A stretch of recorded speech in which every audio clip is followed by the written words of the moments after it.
Então, disparo reverso é quando o ventilador dispara 2 vezes consecutivas, mas não tem esforço do paciente, ok? Não tem esforço. Ah, professora, por que isso acontece? Bom, eu posso falar para vocês que as causas do disparo reverso, elas ainda são pouco esclarecidas, tá? Ela é considerada uma assincronia neuromecânica. Por quê? Porque aqui, gente, o pessoal começa a explicar isso através da contração pliométrica do diafragma. O que é a contração pliométrica? É uma contração, tá? É uma contração reflexa, causada pelo estiramento. Então, quando você estira um músculo e ele, né? Por quê? O que a gente tem, gente? A gente tem terminações nervosas nos músculos que servem para evitar que a gente lesione, que nem a gente tem nos tendões, né? Se eu torcer o pé e eu acionar, né? Propriocepção, lembra da propriocepção? Então, se eu acionar um sensor proprioceptivo que vai falar assim, nossa, eu vou torcer o pé, eu tenho um arco reflexo que manda o músculo contrair para ajustar a posição do pé e eu não torcer e eu não lesionar nem a musculatura, nem o ligamento. Lembram disso? Então, isso é contração pliométrica, tá? Quando eu tenho um músculo em estiramento, qual é a defesa do corpo?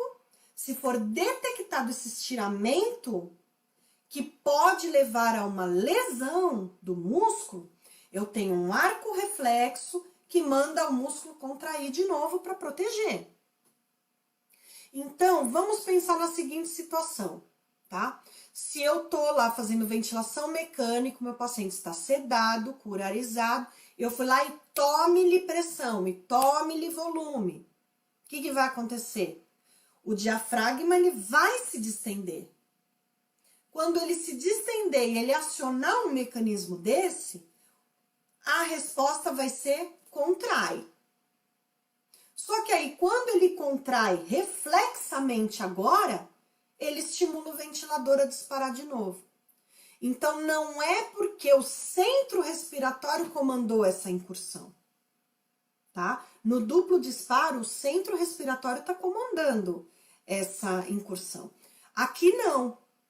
Aqui foi um ato reflexo, vocês sabem que o ato reflexo, primeiro ele acontece, depois a gente toma consciência, né? Que é aquela coisa, ui, eu ia queimar a mão, eu não queimei, por que eu não queimei? Porque um arco reflexo fez uma contração muscular de retirada protetiva e por isso eu não machuquei, né? Não lesionei minha pele no caso, tá? Então, aqui é a mesma coisa, o paciente, ele não tá tendo consciência, ele vai ter consciência talvez depois, né? Se é que ele vai ter consciência porque ele tá aí usando normalmente um grau de medicação acentuada, tá? Mas se eu exagerar no que eu tô dando, eu posso provocar esse fenômeno.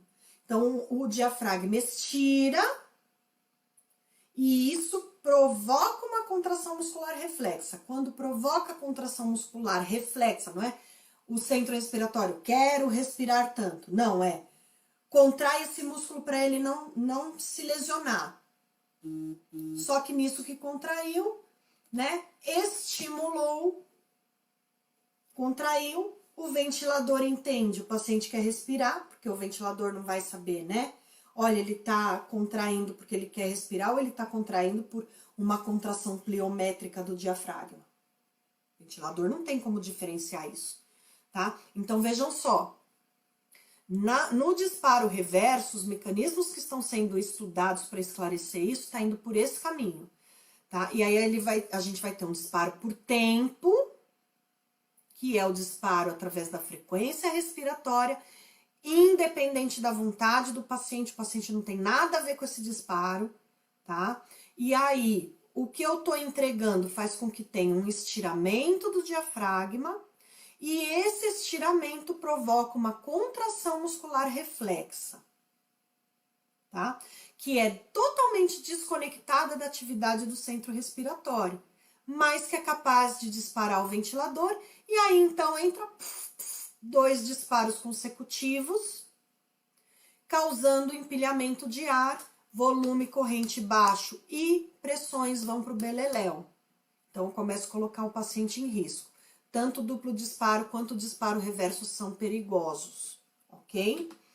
Então, como que eu vou detectar? Então, da mesma forma, eu vou procurar lá nas curvas pressão-tempo, fluxo-tempo, 2 disparos consecutivos, só que agora o primeiro disparo obrigatoriamente é de uma controlada, tá? Por quê? Porque não vai ter ligação nenhuma com o esforço do paciente no primeiro disparo. Como que eu vou solucionar? A solução é a mesma, tá? Eu vou tentar aumentar o tempo inspiratório da mesma forma. Se eu tiver em PCV, eu ajusto diretamente. Se eu tiver em VCV, eu posso diminuir o fluxo, aumentar o volume, incrementar pausa-ins. Se eu tiver em pressão de suporte, eu posso diminuir porcentagem de ciclagem, aumentar o valor da pressão ou desacelerar o rise time.